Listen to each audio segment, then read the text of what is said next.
Welcome to the show tonight. Tonight on the Tony Gomez Show, it's my honor, my privilege to be able to have drummer Joe Cangelosi in the house.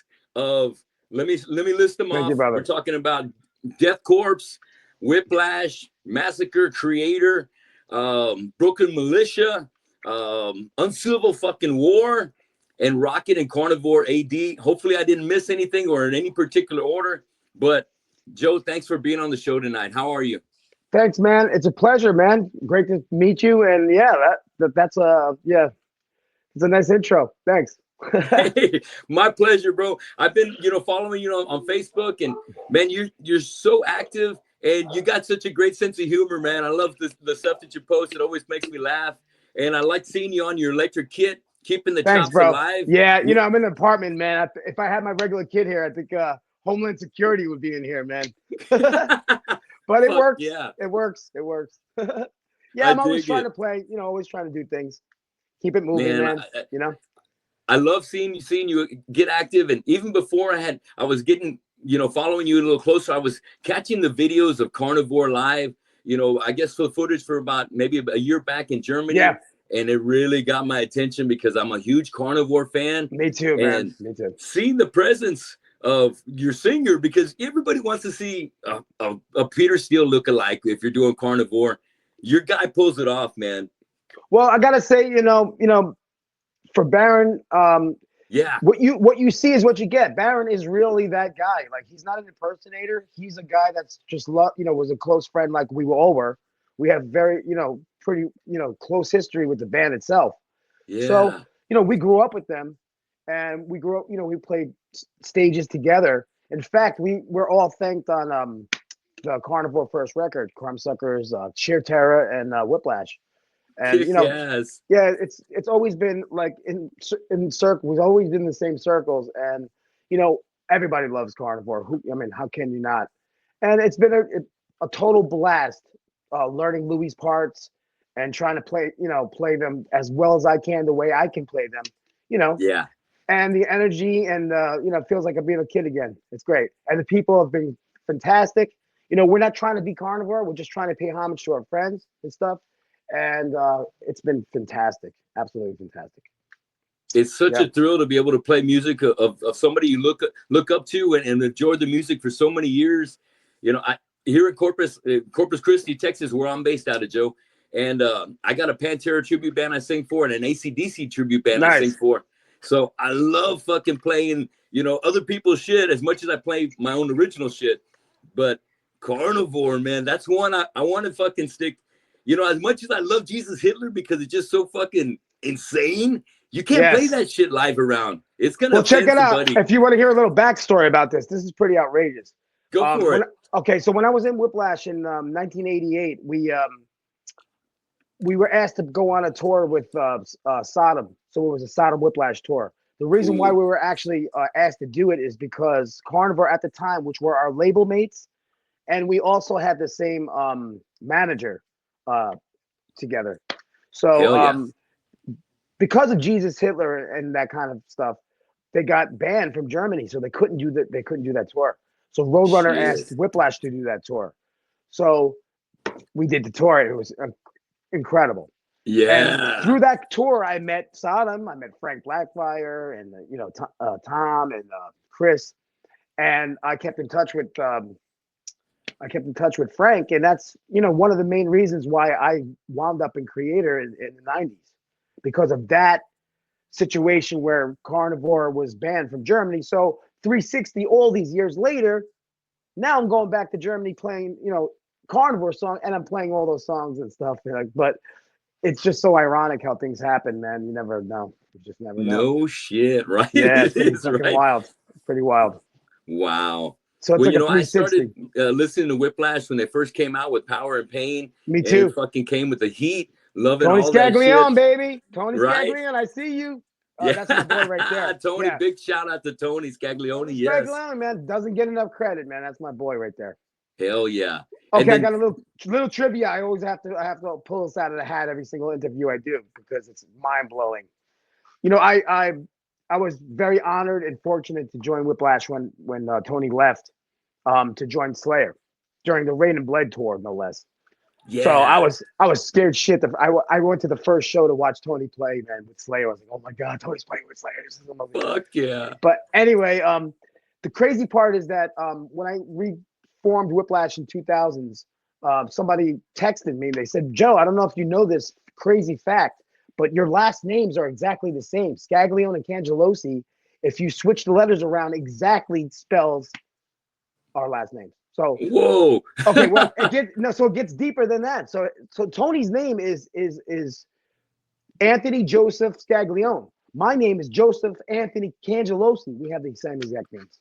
Same exact names, playing in the same That band together. shit's Metalheads. That is like crazy metal cosmic karma right there, man. Huge. It was all destiny. All fucking destiny. That's tight. Absolutely, man. I mean, and for somebody to actually bring that information to me, who would sit there and say that? Who would figure that out? Some fucking maniac would do that, man. That's how us metalheads are, man. You know, we're fucking geniuses. You know, it blew my mind. It still does to this very day. I always have to mention that because I think that's such a crazy coincidence, man. That is to the point where far out. To the fucking point where it's not even a coincidence, man. I don't even believe it. I think it was just destiny, man. To tell you the truth. Right? Fuck yeah. Fucking crazy. All right. Well, I tell you, Joe, let me get started by asking you what inspired you to become a drummer? Or who? My dad. Okay, my dad. Yes, my father. Oh, fuck yeah. Yeah, my dad still alive and kicking, still playing drums. Right now, he's 81. And still on the kit? Oh, still on the kit, man. Yes. Still plays in an apartment and everything. Real drums. And yeah, my dad is my guru, my mentor, my best friend. Amazing education, and what I got from him, like, he gave me the ability to believe that there's no one great thing. Everything could be great. It's all under the same umbrella. So everybody has a voice. Everybody has something to say. You may not play like this person, but that person has something you don't have. Like, this is why we share. This is why, it's a communal thing. It's not a competition. You know what I'm saying? Yes. So I was brought up to, think that, from pop music to jazz, man, all the way down the line, if it's good, it's good, and that can also help out your playing. And, it's just, it's a good ideology, man, to have, and I was definitely at a young age inspired to play drums immediately. I knew what I wanted to do, that was it. So I started playing early, but nothing serious, nothing crazy. Did he get you your first set, or did you have to go out and buy it yourself? No, he got me my first set. He also threw my first set out the fourth floor window and destroyed one of my first sets too. What did you do to piss him off to do that? Oh shit! Well, right before I joined Whiplash, I was then just started high school. I was fucking up, man. I was just cutting class, listening to Slayer and SOD and all that shit that came out, and I was like, "This is it. This is what I want to do, man." Exodus, Bonded by fucking Tom Hunting. Come on, let's do this. So I started cutting out, doing the wrong things. And one day I came home and I, go through the back of my building and I see this pile of something in the very back of my building. I'm like, what the fuck is that? So I get closer and closer and I look and I go like, holy shit. It was my drum set. My dad. So my dad, as a drummer, throwing a drum set out 4 floors of window, I was fucking up. So I definitely learned my lesson, man. Damn, no shit. Yeah, but he's he's the best, and I'm so glad he's alive and kicking, man. That's Thank you, great, man. Dude. Thanks, and he supports every single thing I do always. My mom too. Man, that kind of parental support is very few and is very rare. I didn't have that growing up. I came from a broken home, and they started individual families, and I was only one for the first marriage, so I ended up. Anyway, I had an insurance claim because our house caught fire. So I claimed all my posters and albums and cassettes got damaged. So I got $300, and that's how I bought my first drum set. Incredible. And so from then on, I had to sponsor my own shit, but that just shows, if you got a will, there's a way. If you want it, man, if you want it, go and grab it, man. That's it. Yes. In any aspect of life, man. Yeah. Fuck yes. Yeah. Even when I was like 5 or 6, I don't know. I had this, I used to have this, it was really crazy. I had this LP player, man. It was battery operated. So I used to take it with me, a couple of records. I used to take Yeah. a practice pad, one stick, one top of the hi-hat, and two sticks. So I used to stick in the ground with the hi-hat on there as this one ride cymbal and the pad, and put a record on and play in the corner. And people used to give me money. I was like, wow, this is pretty cool. Dude, what a hustle. And I was about 7 years old or 8 years old, 6, 7 years. I don't know how old I was, but nobody told me to do it. I just went out there and did it, man. And like, I like the attention. I like to play drums. It was fun. I was making a little money at the time. I could buy some candy and shit. Very enterprising. Yes, using your talents already at an early age. That was very. And then when I got to school, it was like, we need a drummer, you know, for all the choruses, 7th, 8th, 9th grade choruses. So I was like, shit, I could do this. So I got out of all of my classes. I was like, yes, this is good too. And all the women, of course, the girls like me because I play drums. Come on, man. I'm telling you, that's right. Yes. But I know all that because I played a little bit of band too before I got out of there. But I wasn't good enough for either. I don't even remember if I just was too late to get to it in the drum section and got filled up, or I wasn't a good enough drummer, but I ended up being an alto saxophone player. Hey, that's cool too. But nevertheless, it helped me read music. So everything kind of plays a purpose in that shit. It all helps, man. Joe, let me ask you, what was your first concert? Oh my God. Oh, it was probably seeing my dad play, because my dad used to play. Yeah, he used to play 6 nights a week in a club in Connecticut. And I remember at the youngest age, one of my the earliest memories of me seeing my dad. He was on stage in his place, and I remember watching the guitar player play with a wah-wah pedal. And my mom put her wallet on the ground. I was pretending to play guitar and stuff, watching my dad play drums. It was pretty wild. But my first real concert probably was like 1975 or 6. Yeah. And it was, I think it was Chicago. Oh, hell. At Jones Beach, which was unbelievable. Yeah. Oh, man. I bet it was packed. Balls to the wall. Oh, yeah, man. In the 70s? Oh, man. It was groovy, dude. Dude, I caught Chicago last year with Earth, Wind, and Fire. Me and my wife. Oh, my God. What? Great fucking show still. No, I love Earth, Wind, and Fire, man. They're fucking badass. What a band, right? Incredible. Down. Oh, incredible. Yes. Yeah. You know, you're well-rounded, Joe. You got a lot of love for any kind of drums. Oh, and, it's like you said, like your dad opened made that vision for you, that perspective of, hey, if it's good, it's good. Yeah, man. Why not? Just like it. Like, don't be closed-minded, man. You know?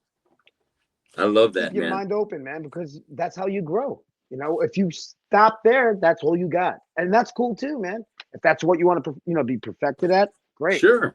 But, it all helps, man. It all helps. Joe, let me ask you, what was Deathcorps your first band? Pretty much, yes. Deathcorps was my first band. I had a band with Jason Vento from Warzone called Ardwolf. That was one of my very first bands too. No shit. Okay. Yeah, and we grew up together too. Yeah, there's a lot of connections. It's crazy. It's like some Warzone. Open Your Eyes. I had that cassette. They go hard. Hell yeah. Yeah, man.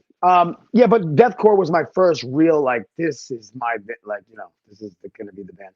And the crazy part is, we only played a couple of shows, and we played CB's, which was incredible, opening up for Carnivore. What? Yeah, man. It was one of my first shows ever. CB's opened up for Carnivore. Louis if you can see it on my page someplace, you can see there's pictures, and you can see Louis' drums with the giant teeth and shit. And, I just joined the band Whiplash. I was just in a professional situation. I knew I was a fan of both bands before I was even in, that band. So I was overwhelmed, man. I'm on stage with my heroes and stuff. And I'm 15, 16 years old, and I'm like, damn, this is I'm on CBGB's stage, and this is sick. Those days were amazing, man.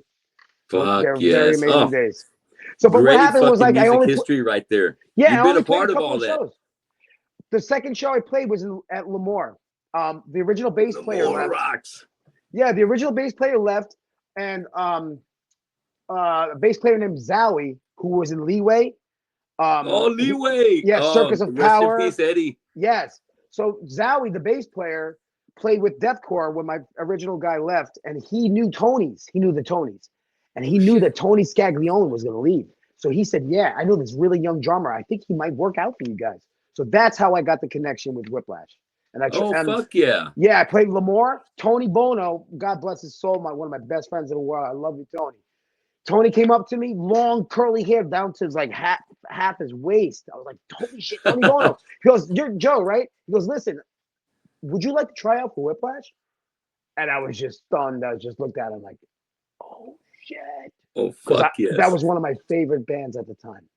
And they asked me to play drums with them. I'm like, "Oh my God." So yeah, that's how that happened. Fucking sweet. Wild. Love that one. Hell yes. Well, you know, thinking about that, let me get some certainty right here. Is your YouTube channel Animalosi? Yes. Yes. Kick ass. Yes, so guys out there, go to Animalosi, give them a subscribe, and check out the history that Joe's got on there, man. It's so good. Hell yes. I'm still really underground, man, which is great. I mean, I've been in some bands, I have some history, but I'm still pretty underground, which I enjoy. You know what I'm saying? It's kind of cool. People are like, "You were in that band?" I'm like, "Yeah, I guess I was."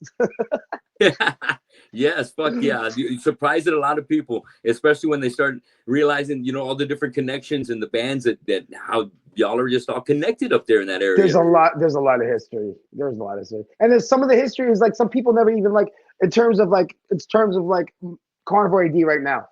I really didn't know Chuck and I didn't know Baron that well back in the day, but we always crossed paths.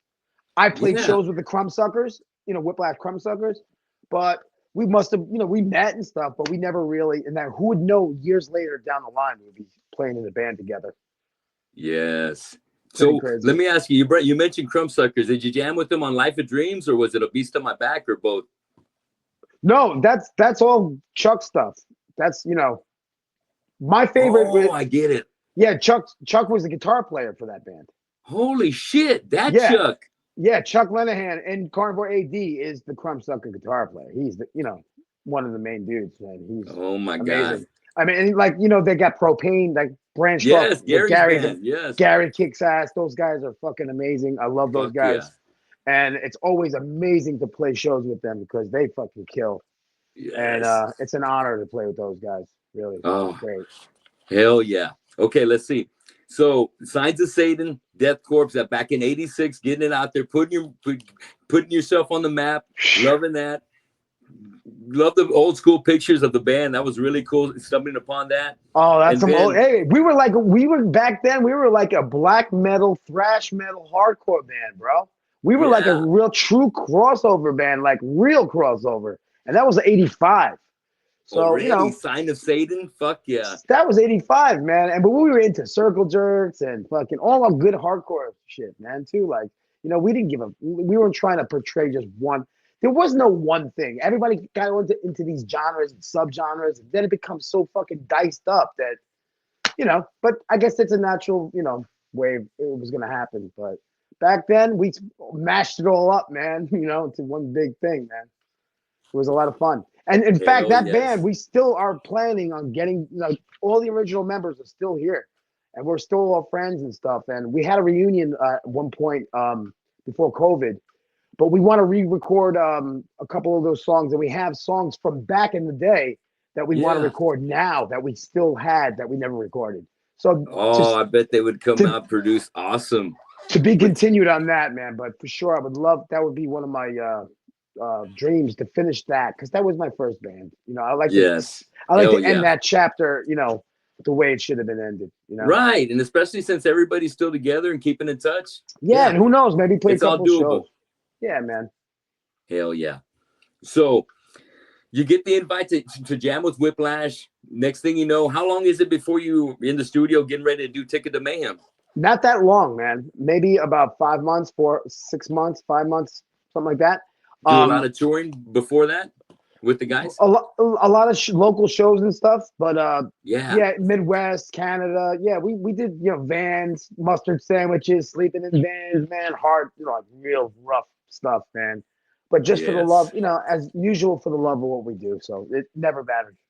That's right. We got to the gig, territory. As long as I can get behind the kid, and everybody can do what they love to do, it didn't matter, man. It still doesn't to a certain extent, you know. Yeah. And then next thing you know, we're hitting it with insult to injury. Oh, you know, it's only a couple of years later after doing, working that out. Yeah, that was a really crazy situation because we already had all that music written, and all right. the record company pulled the rug from under us, saying that if we don't get a singer, they didn't want Tony singing. They wanted to get us more into a mainstream market, and we didn't. You know, that's not like. I joined the band as Whiplash Trio, and that Power and Pain, and we did Ticket to Mayhem, of course. But after that, they kind of forced us to get a singer, so we had a long tryout process. I knew Glenn Hansen from my neighborhood, so I introduced him to the band, and eventually, it just worked out, and I think he did a fantastic job. It's not the Whiplash that everybody, is accustomed to, but all these years later, I think that record is getting so much accolades now than it ever did because it's just different times, and you can reflect on it in a different way. Yes, for that time right then. Fuck yeah, the writing on that, all the writing tightness, the drumming on that. Stuff. Fuck yeah. I really love that. I love that record. Yes. Oh, fuck yeah. So, while I was going through it again, well, just on the history, while I'm still on taking care of Whiplash, y'all got back together with the guys in 2009 to do the Unborn again. That's right. So, 2009. Nice production on that one too. Well, we got Harris Johns for that, and we went to Mozart Studios, in New Jersey. Great place, incredible guy. We recorded that. Harris came in because Harris did, he did every single German band. He did Boy About Killing Technology. He did a bunch of Sodom records. He did the Kreator stuff. I mean, Harris Johns. You look at his discography, he's amazing. Yes. He's also a Native American Indian too, which is pretty cool. So, wow. Me and Tony we wrote a song called Firewater, which is about Native Americans getting bamboozled, basically, from the white man. So with alcohol and stuff. So the very beginning of that was really cool because he asked us, "Can I do a chant in the beginning?" Because he's really a Native American. He has that's him at the beginning. That's Harris Johns, man, doing all that with the bells. He did all that stuff in the very beginning of that song, the chants and everything else. Yeah, that's really tight. Cool, man. Really cool. That's tight. I knew there was something deep about that because a name like Firewater, that's all Indian. That's all Native right there. That was a fun experience. It really was. And also I got Frank Blackfire in the studio too, because at the time to play a couple of leads with us on that record too, which was cool. And then later on he played Whacking with us. He came to play the songs that he played on that record with us too, which was great. Oh, cool. And Sodom's out there killing it, man, and I wish them the best. They're doing so good. Oh, they're so good. That's what I love about everything has come in full circle again, Joe. The love for thrash metal is fucking hard again. You got all the old school bands still doing it. Testament, Exodus, Slayer, Death Angel. Fuck yeah. I mean, you're in the mix as well. Hey, man, I'm so glad I'm able to do it in any capacity, man, because it's my passion. It's what I love to do. Yes, and it's great to see the old school guys on the horse, man. Fucking galloping, man. You know what I'm saying? It's great. I think Forbidden's back together again. Right? Craig's out there fucking cranking it out. Exodus, they switched singers, but they're fucking pumping. We played actually a couple of years ago. I got a chance to play a show with Exodus in Voivod, man. It was fucking unbelievable. It was great to see those guys again. Oh yeah, what a show! Great to see. Great to see Tom healthy, beating cancer. Yes, beating Gary cancer again. Yeah, it was incredible, man. Yeah, it's incredible, dude, that they beat. I mean, like Chuck Billy, when he was coming down with his cancer shit as well. Man. It's hard to believe, but goddamn, the metal guys are alive and kicking and still looking out for us guys. Hey, man, we're tough. Fuck yeah. We're fucking and tough, we beat our bodies up too over the years. Yeah. Holy shit. Yeah, we get the passion from here on in, man. Let me ask, Joe, you got kids? Yes, I do. I have a 6-year-old son. Oh, hell yeah. Awesome, man. Well, that's what I'm talking about. We got to dads are pass the torch, important. man. Pass We got that to be torch. there for him. I got a 30-year-old daughter, a Wow. 25-year-old son, Woo. and a 5-year-old grandson now. Damn. It doesn't Wow. get any better, man. When you have a Your grandkid, it's like, grandson's almost, wow. your grandson's almost the age of my I know, son, right? man. Oh, nearly, bro. I'm grandpa dad. That's right, dude. Hell yeah. Well, Right, family is so bro. fulfilling, and it makes everything it makes everything good. You know I what I mean? wouldn't change it. I wouldn't Jamming, change the it. love, the family, a full circle, having that support from our wives, you know, Yes. is very priceless. Yeah, man.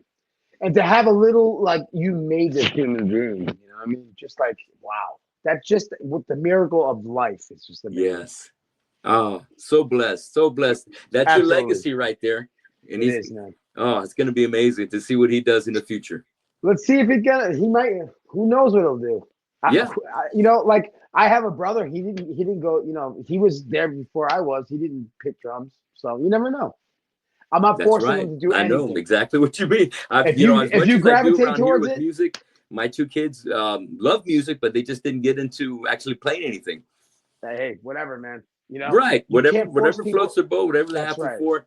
I just want to encourage them. That's right. Because if you force them, they're gonna go the other way. Right. Oh, you know it, Dad. You know it, man. Yeah. Let me also throw out a few other names, and let me know if the burn victims. Oh, the burn victims. Oh, that's awesome. Well, tell me a little bit about Okay, that. When the was that? burn victims. Oh my God, the burn victims go way back. Way back in the Yes, timeline? it go back to I'm like 11 years old, man, 12 years old with my Oh, friends. shit. Yeah, Rich Day, the bass player who was on Unborn Again, one Yeah. of my best friends in the entire world. Love him to death. Hope he's out there listening. Wait. One of the most phenomenal bass players I've ever played with. Total natural monster. Great player, great person, great writer, and a great friend. So Yes. yeah, we started it together. It started out as me and a couple other guys. It was like a spoof songs, and it was like then it became like whatever we wanted to do. And we said, you know what? Let's not put a label on it. We're not gonna have lyrics for some stuff, and whatever we did, it was just like a project thing. It just kept going through the years. It's like 40 plus years running now. What?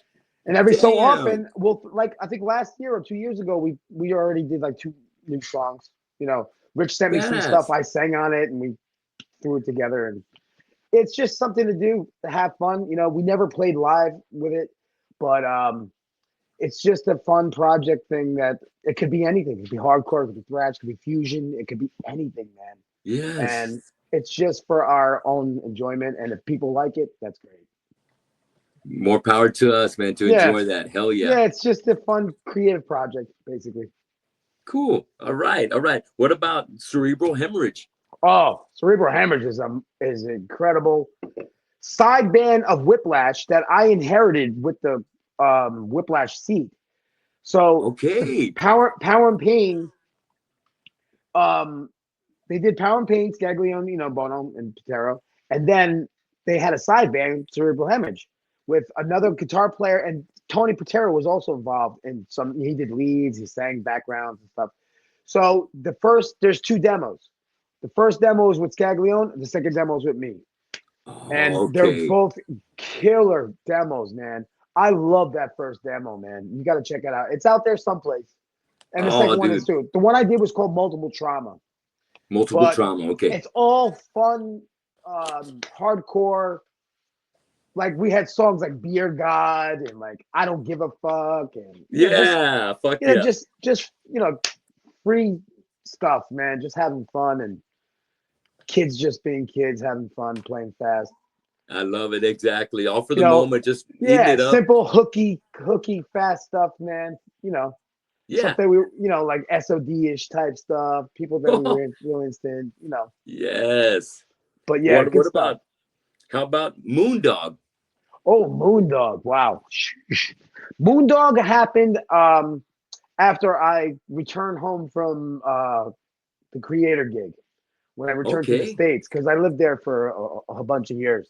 So when I returned, I got back together. Moondog is basically Glenn Hansen, who was the singer for Whiplash for Insult to Injury. Yeah. Rich, the bass player, who was also in Whiplash from Unborn Again. One Yeah. of my good friends, Gene, on guitar, who's a phenomenal jazz player. and long life friend too. So it's all a bunch of friends, and it was basically a hard rock band. I'll send you some stuff. I think you'll dig it. We have a couple. We have a couple stuff songs online, I think, somewhere. But it was basically a hard rock band, but really hard rock, like a Zeppelin-ish type of southern, almost like a little southern thing to it. Yeah. We used to play biker festivals, man. It was wild. Oh, hell yeah. We used to play Laconia and all these crazy biker festivals where like the Hells Angels were like security and stuff, man. It was wild, bro. Fuck, It was good. that's cool. It was a lot of fun, man. It was a lot of fun too. And it's a little laid back compared to the thrashing drumming. Yeah, but it was very energetic, man. A lot of jamming. Yeah, regardless, there's shit going down, man. I'll send you some shit. I think you'll dig it. Yeah, it was pretty cool. Good shit. I'm gonna have to look up some Moondog. You guys look up some Moondog too. Let's go down that rabbit hole. We actually did a David Bowie cover called Moon Age Daydream. That came out really nice. That's up there. If you that's on my channel somewhere or somewhere on YouTube. Cool.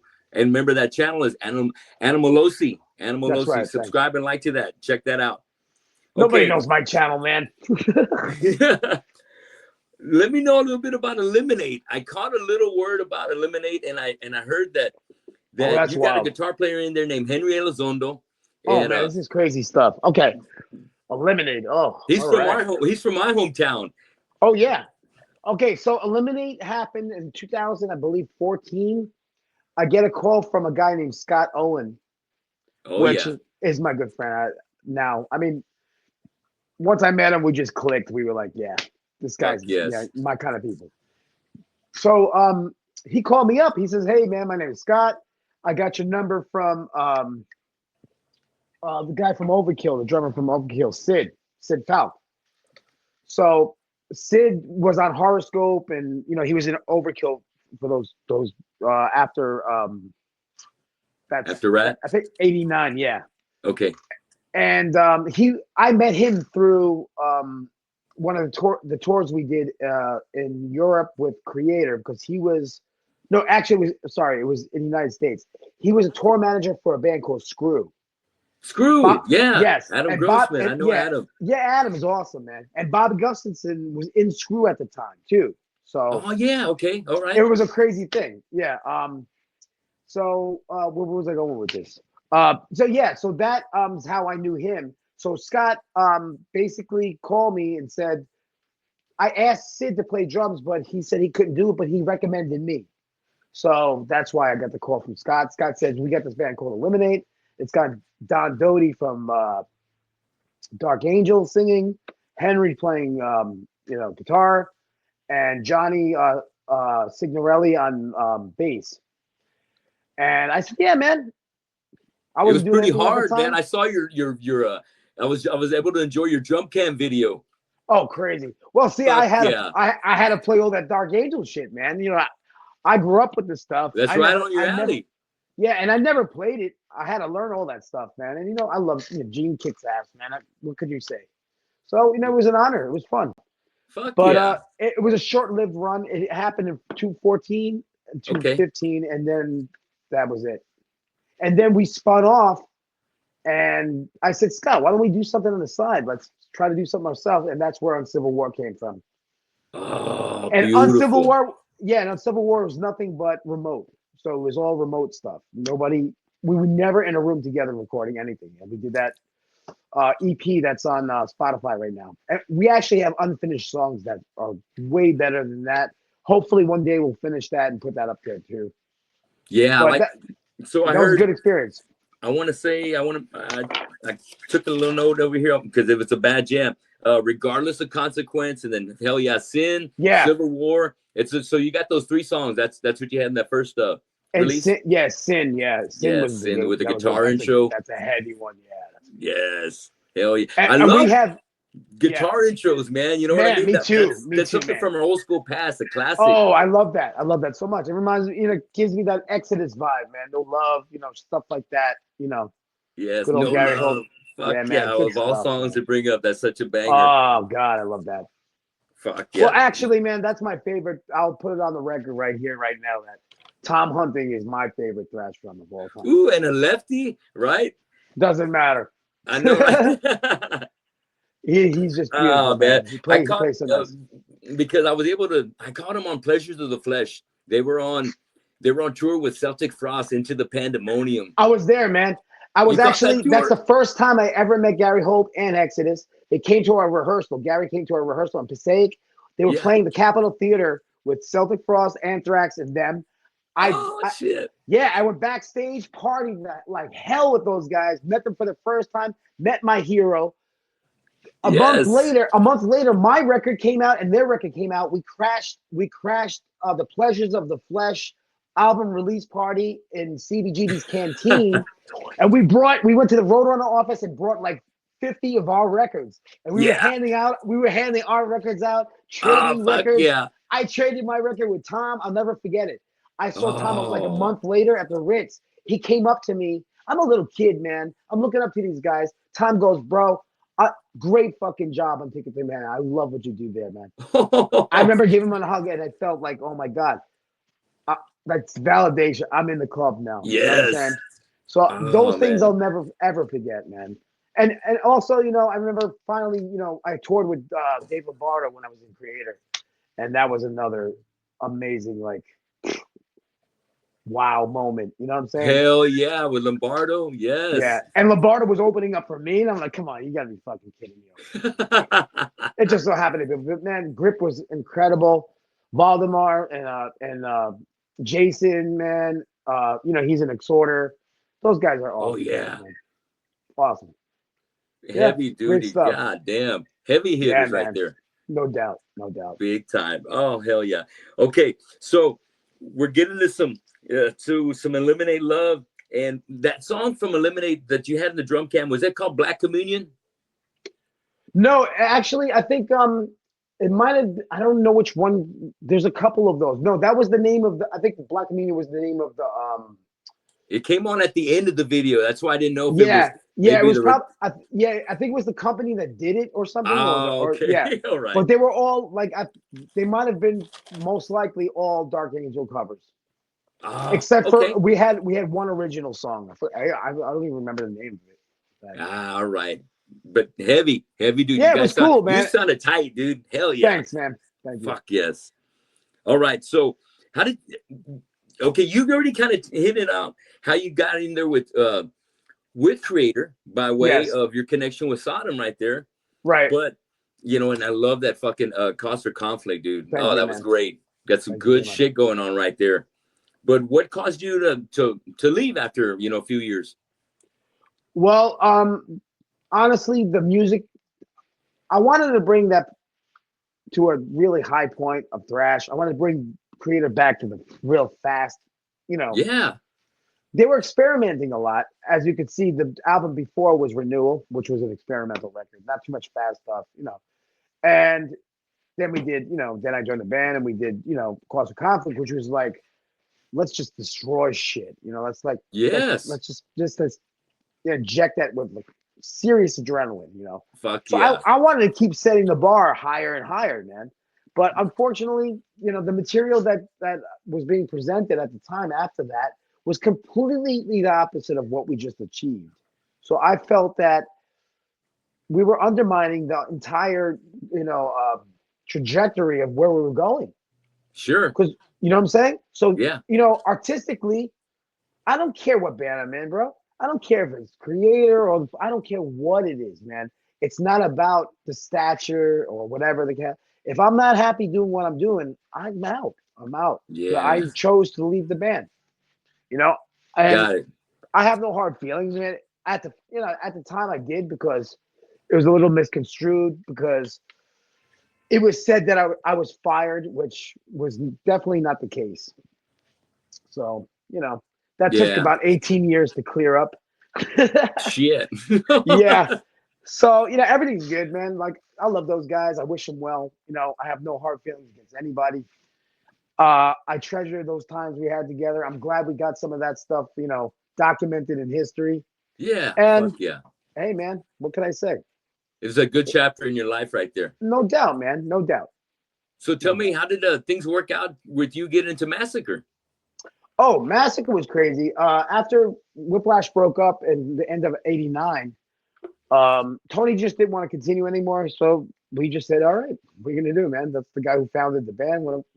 What's to do?" So Yeah. All right. Borovoy from you know who Borovoy is, Blabbermouth, the guy who he was also working for record companies and Metal Maniacs, and he All knew right. everybody. He knows everybody. He said, "Joe, there." I actually tried out for Sacred Reich too at one point, but Oh he said, shit. "Yeah, he's the guy who gave me the Sacred Reich." And Fuck. it was Tony Scaglione that got me the Massacre thing, because they asked Okay. him and he couldn't do it. He said, "Joe, you want to do it?" And I wasn't doing anything at the time, and I was about 19, Yeah. 20, 21. I was in my 20 or 21. I got my drums, I put them in boxes, I sent them out, and I took a train. I had no money, nothing. I went there like with $1 and a dream, bro. And Yes. we came up with material. I stayed with Rick. We had a great time, man. It was nothing but fun. Unfortunately, we were supposed to be signed to Earache, and they didn't kind of like the demo that we did, Fuck. because there were some different elements in there, like some, Butch did some slap. He was a slapping bass player too. We had a lot of different kind of influences going on. It Yeah. was progressive. It was like almost a little bit of fusionish, but Yeah. I don't know if you ever heard it. Cam released it. It's called Second Coming.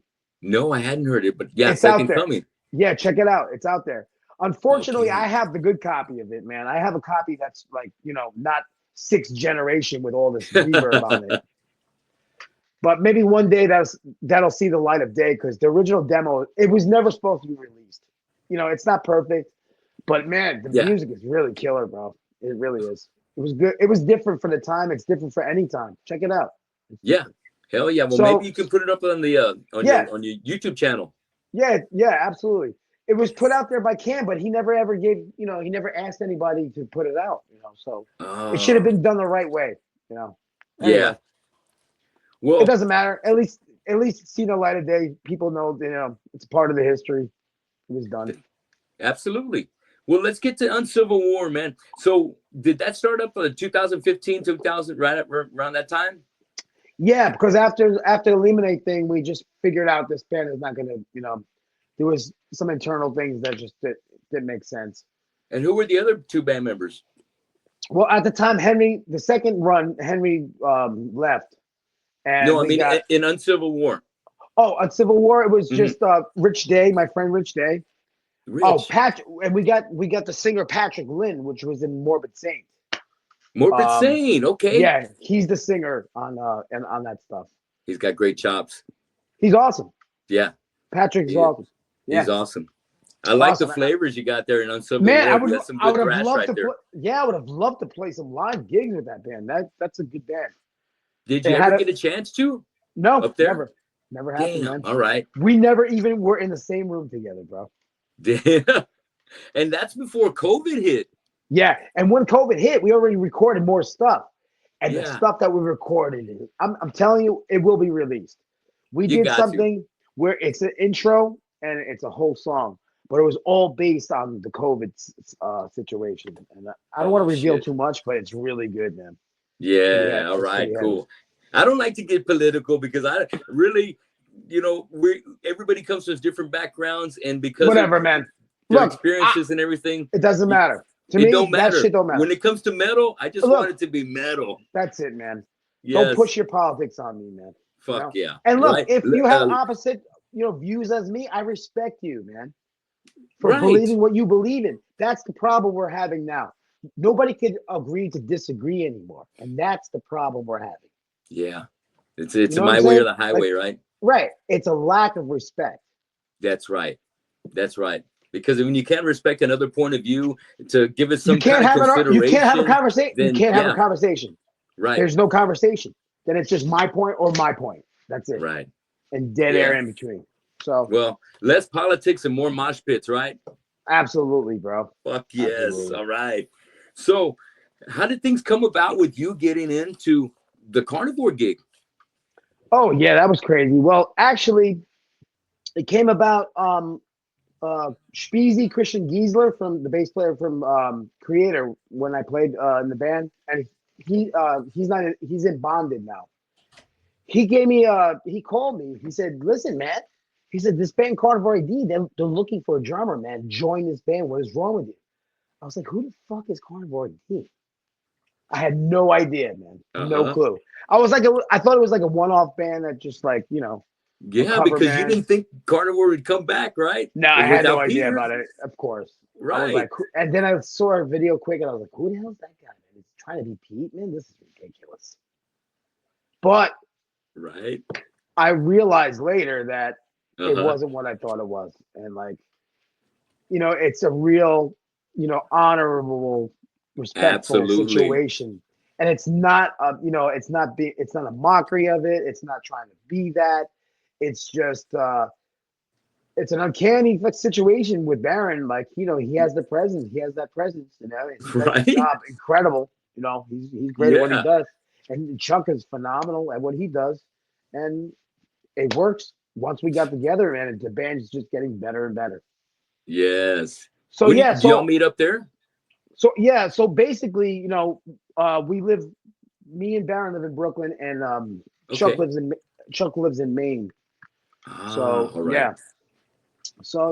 I mean, it's a good situation. The band is great.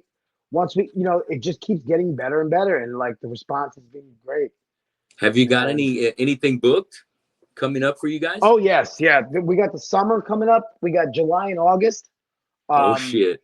In Europe, is Texas in the mix? Not yet. Oh God! We'll be heading over there one day. Maybe Austin or something. You know what I mean? Houston. Yeah. I say those places because I don't want to go to fucking Dallas, man. That's a 7-8 hour trip from my ass. I hear you. That'd be great. I played Texas, with Kreator. It was amazing, man. Hell yeah. Well, I'm definitely going to be looking out for some Carnivore AD YouTube footage, because I know someone's going to be capturing some of that stuff live. I'll be looking forward to that. Cool, that's going to be killer. Yeah, we're going to be hitting England in July, which is going to be great. Shit. Scotland and England. That should be fun. And we're playing the drumming from Carnivore. The Retaliation is my favorite. I will pull out the album because I've got it here. I had to order it. It comes in colored vinyl, but I love it. The drumming on Louis is fucking great. Louis kicks ass. Oh man. Louis Holy great. shit. I was just jamming Sex and Violence and Angry Neurotic Catholics while I was dropping off my grandson on the way back, and just thinking about you playing them on drums, and man, the chops, and wow, dude. It just, you dropping it down, it must feel so great, so fucking rewarding to Bro, it's incredible. It's great because I was a fan. And it's not like, it's like internally it's in me, man. Through osmosis through the years, man. So even if I don't know the song, I know the song. You know what I'm saying? Yes. It's a part of my childhood, I love the crossover. That brand that I love crossover, period, where there's DRI, Cryptic Slaughter, The Accused, and what he was able to, what the guys were able to do in Carnivore was something special that had that, no doubt. that New York street feel to it as well. That's right. Always came with what Peter did. Well, yeah, Peter was a or what the band did, because all those guys were all from that whole area. Yeah, and they were influenced with the hardcore scene, which kind of like, I mean, my first experiences was going to CBGBs way before there was crossover scene. Yeah. So my sister was dating somebody from one of the famous bands in the hardcore scene, so I was able to go into CBs. Yeah. Before long-haired guys were in CVs, man, like that, at skinhead type shows, which was kind of wild, man. As a kid, like, I didn't know what to expect. I didn't know. I was like, what is this? But they showed me nothing but love, man. The whole yeah. And then eventually, we all worked it out together, and then you got the hardcore guys sounding more metal, the metal guys sounding more hardcore, man. It's like It's one big Cro-Mags, of course, Leeway, all the Crumb Suckers, Ludacris. Of course, I know those. I know them well. Yes. Oh shit! It's one big family. My first my first girlfriend was married Tommy from the singer from Ludacris. So I know. Tommy Christ. That's crazy. Yeah, crazy. Oh, they did Scatterbrain. That was some cool stuff back then too. It was pretty wild. Oh shit. Oh, we can just keep going on with all the different fucking bands that we got going on right there.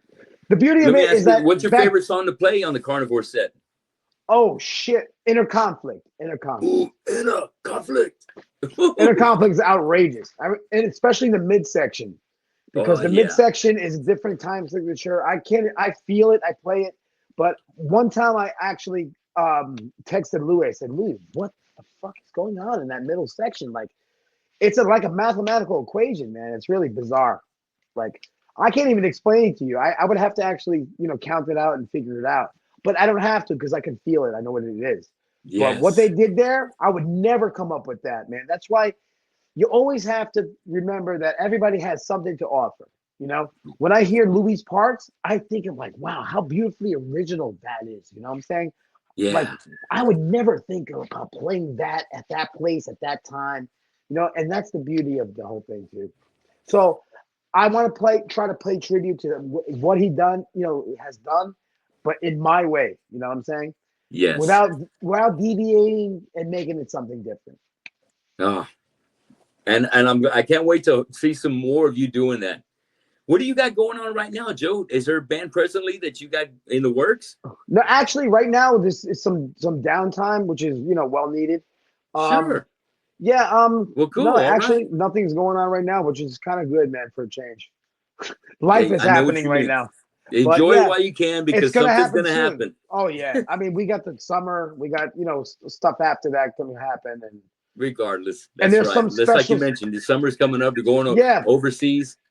Yeah, and there's some other stuff happening that I can't really mention right now, but there's some stuff on the back burner that could be very interesting. But I can't. Oh shit! All right, I'm excited. I'll be keeping an eye on your Facebook and your social media, so we'll be able to catch I can't keep up with that. Yeah, I can't really say anything at the moment, but yeah, it's something really exciting. Man, awesome. Well, I like to wrap up my shows, Joe, and we're going to go ready to wrap things up. We're already about to hit an hour, but I like to wrap it up with a little segment I call Draw the Line. Okay. And I'm going to throw at you either a couple of artists, a couple of bands. You tell me which one is your favorite out of the two. And I'll try and keep on a little tough to make that decision. But let me shoot them at you, and we'll start off a little light. What do you think about Exodus versus Sodom? Oh my God! Why would you do that to me, man? I love Sodom, man. You love them both. I know. Frank is one of my best. We're not hurting anybody's feelings here. And I love Exodus too. Yes. But I would have to actually go with I would have to go with Exodus, because Exodus was the first band that I ever heard that I said to myself, you know what? That's what I want to do. But I also love Sodom to death because they always stayed tried and true to what they do. Yeah. And they still are, and I love them both. But I would have to say Exodus because, Tom really lit the fuse on that fucking dynamite for me. Oh, dude, the speed. Oh, yeah. That edge, that speed edge. Tom Rose. Oh, yeah. Set the mark. So this is probably going to be an easy one then.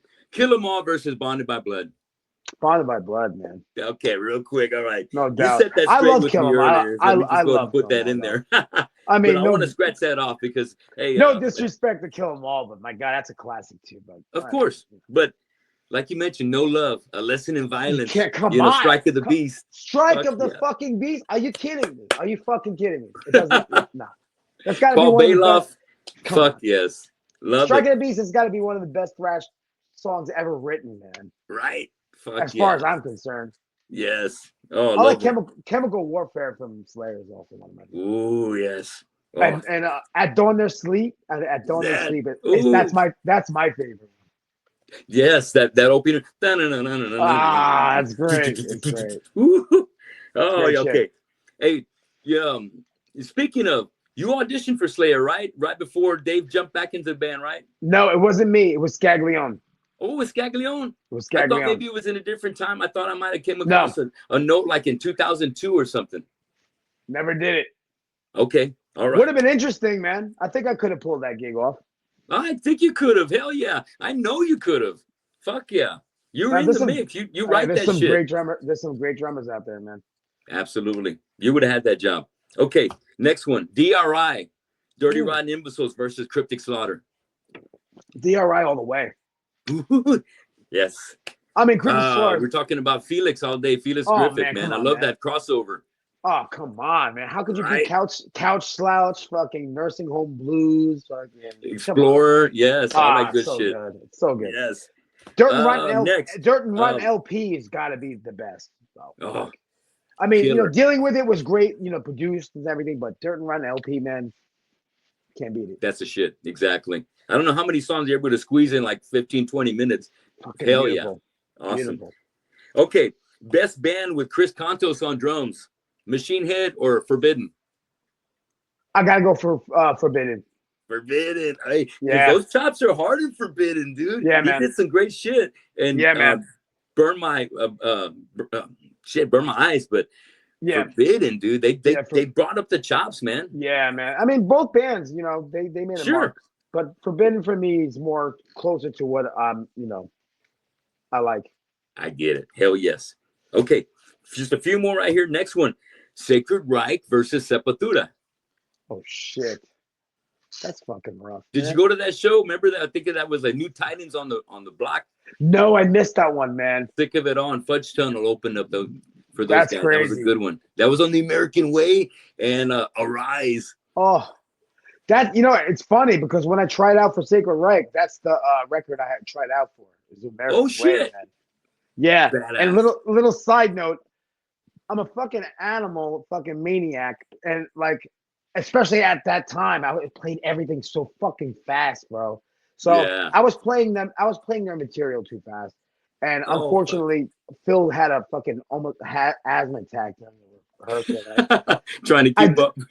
No, it was just because I was fucking like a cage, like I needed to be caged at that time, man. I was just like, ah. So basically, I think because of that, I don't think I got the gig, man. But I love those guys. Maybe a little too much for them at the moment. Power thrashing, man. Who knows? I mean, they found the right guy, and it was meant to be. They were great to me at the time. I stayed with Gloria and them, and I'll never forget that whole episode. That was incredible. I stayed with them for a whole week, and I watched all the auditions too, man, which was incredible. And they were great to me, man. I'll never forget that. And like, I always support them.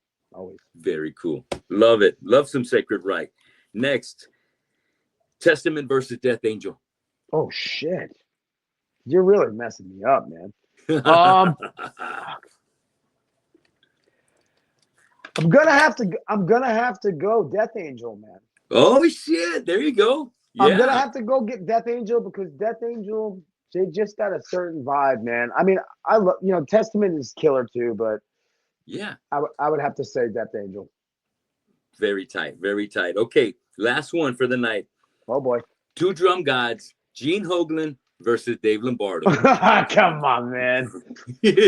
I gotta go with Dave, man. Hey, all right. No doubt, no doubt, Dave. I don't care how complicated you play, whatever you do. People that got their foot in the door first, like Dave set the mark for a lot of people, man. Oh, yes. So did Gene, too. Gene's fucking ridiculously amazing, man. But for me as a kid, he was the first guy that I said, holy shit, those feet, what is going on there, man? Like, wow. And, of course, when I heard, Darkness Descends, like, that was pretty brutal. But something about Dave and Slayer, it was just like, whoa. I'm telling you. Danger. Yes, big time danger. Joe, thank you so much for joining me tonight on the show. It's been nothing but a blast to go over the metal history that you have got. You're so rich in, and I've had a great time, man. Thank you so much for spending the last hour with me, bro. Yeah, man, it's been a blast. It's been an hour already? What the hell? Already? It was a blast, man. Thanks a lot, man. And thanks for inviting me on your show. Man, I'm going to keep up with you. And I know you got something else that's coming up along the line that I want to make sure I can keep up with that. And I'm a big fan. I'm really, I also want to give you props because I did some research and I know you have a very fulfilling day job. Yes, I do. Oh, yes, I do. You work with, at-risk kids, right? Yes, I do. Right now, I work with special need kids, actually. Special needs. Great. Yeah, for the first half of my career, I've been working for the DOA for like almost 25 years. Oh, man. That's great, man. I worked with kids that were really in bad places, like kids that were in gangs, that, Crips, Bloods, and stuff like that. that was my first half of my career, and that was like Okay. dealing with those kids without like metal detectors, and man, wow. We Wow. can have a whole segment about that. And it's just it's a good feeling. I'm helping people, and Yes. I enjoy it. It's good. It's good feeling. Absolutely. Keep doing it, man. Keep paying it forward like that. You're changing Absolutely. lives. And Absolutely.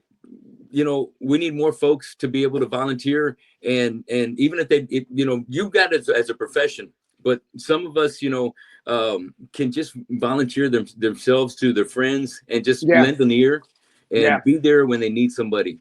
Yeah, there's a lot of misconceptions about people's disabilities too, which has to be brought to light. Yeah. Everybody has a fucking disability, man. There's no fucking normal. I dig it. Yeah. You know what I'm saying? Yes. Everybody has something. I'm hyperactive. I'm ADHD, man. I'm probably a whole bunch of shit, man. But I try to use that shit as a special power, man. Yes. You do use it, and keep using it, man. Keep bringing Thanks, that special metal magic to your job and just spreading it with the world, man. Now I'm spreading the goodness, bro. That's all. Spreading the energy and the positivity, man. Fuck yeah. All right, guys. It's been nothing but my pleasure. Thank you, Joe, for being on the show. Go tune in to Joe's YouTube channel, Cangelosi.